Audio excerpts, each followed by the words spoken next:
आइए तो बच्चों हमारा क्वेश्चन नंबर 8 एक्सरसाइज 7.1 पे कह रहा है कि बच्चों find the value of y। y का क्या हो जाएगा, मान निकालना। The distance between p and q। p और q बच्चों, एक p बना लो एक q बना लो।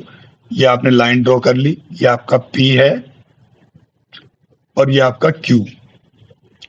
p के कोऑर्डिनेट पॉइंट बच्चों 2 और -3 है और q के कोऑर्डिनेट पॉइंट बच्चों 10 और y है और जो डिस्टेंस इसका दिया हुआ है वो 10 यूनिट है बच्चों। कितना है? 10 यूनिट। डिस्टेंस फॉर्मूला क्या होता है बच्चों? पी क्यू का whole square x2 minus x1 का होल स्क्वायर और y2 माइनस y1 का होल स्क्वायर, कुछ इस प्रकार होता है। और पी क्यू का डिस्टेंस जो दे रखा है बच्चों, कितना दिया हुआ है? 10 यूनिट, तो 10 की पावर 2। x2 माइनस x1, ये आपका x2 10 minus 2, 10 minus 2। y2 minus y1, y उसमें से बच्चों माइनस का 3 माइनस करना है, ठीक है। तो 10 की पावर 2 बच्चों, ये कितना आ गया आपका? 100। और ये बच्चों 8 की पावर 2 और y प्लस में 3 इसकी पावर 2। तो बच्चों ये 100 और ये 64, ये a प्लस बी का whole square, a square B square 2ab। तो बच्चों y का स्क्वायर 3 का स्क्वायर 2 गुणे y गुणे 3। यहाँ पे ये लाइन समझ में आई बच्चों? ये क्या लगाया है मैंने? a प्लस बी का whole square, a square B square 2ab, ये लगाया है मैंने, ठीक है बच्चों। फिर उसके बाद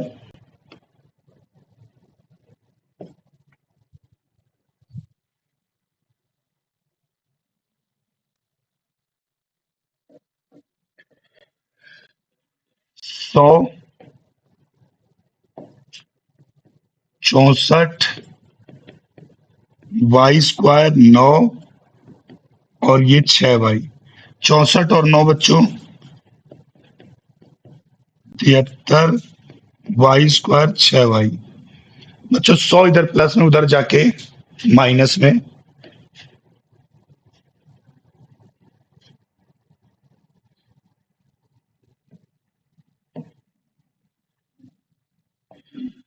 तो वाई स्क्वायर 6y प्लस 73 बराबर 100। 100 इधर प्लस में, इधर आके बच्चों माइनस में।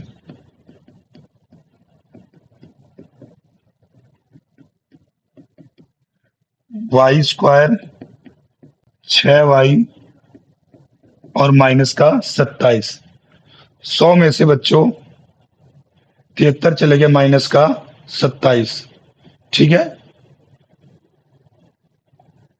अब इसके हम क्या है, फैक्टर करेंगे बच्चों। क्वाड्रेटिक इक्वेशन के फैक्टर पता ही होंगे आपको, ए बी और सी आपको पता होना चाहिए। फिर इसके फैक्टर करो, जोड़ने पे क्या है? 6 आ जाए। 27 है बच्चों, तो 27 को आप क्या लिख सकते हो बच्चों?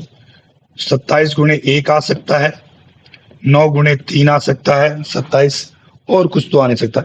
27 और 1 को जोड़ने पे तो बच्चों 6 कभी नहीं बनेगा, तो 9 और 3, पर 6 क्या है? प्लस का है, तो 9 प्लस के और 3 माइनस के। Y square 9y minus 3y minus 27 बराबर 0। अब एक पेयर इसका और एक पेयर इसका, ठीक है बच्चों। तो इनमें से क्या है, y कॉमन ले लो।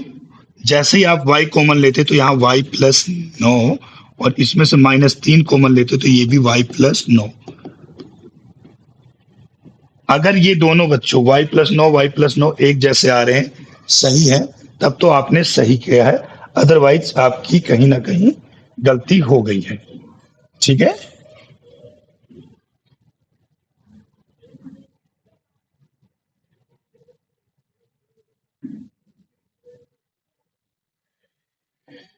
तो बच्चों y प्लस 9 इससे आपने कॉमन ले लिया, या इसको ऐसे कह दे कि आपने एक बार लिख दिया, तो बचा क्या आपके पास? y माइनस 3 बराबर 0।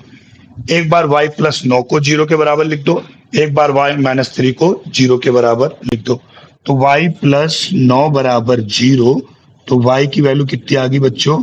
-9। ठीक है। इसी प्रकार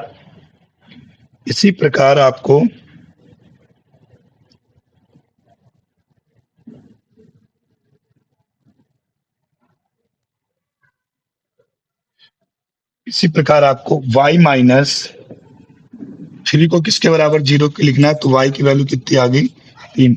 तो आपके पास y की दो वैल्यू आई, एक आई है -9 और एक आई है +3, और ये दोनों ही आंसर क्या हो जाएंगे? होंगे बच्चों, यानी y के दोनों ही मान क्या हो जाएंगे? होंगे। ठीक है बच्चों। p और q दे रखा था, इसकी बीच की दूरी क्या है? 10 दे रखी है। पी क्यू डिस्टेंस फॉर्मूला हमने लगाया और यहाँ पे इसकी वैल्यू पुट कर दी। तो y का मान मेरा -9 और y का मान 3 आया।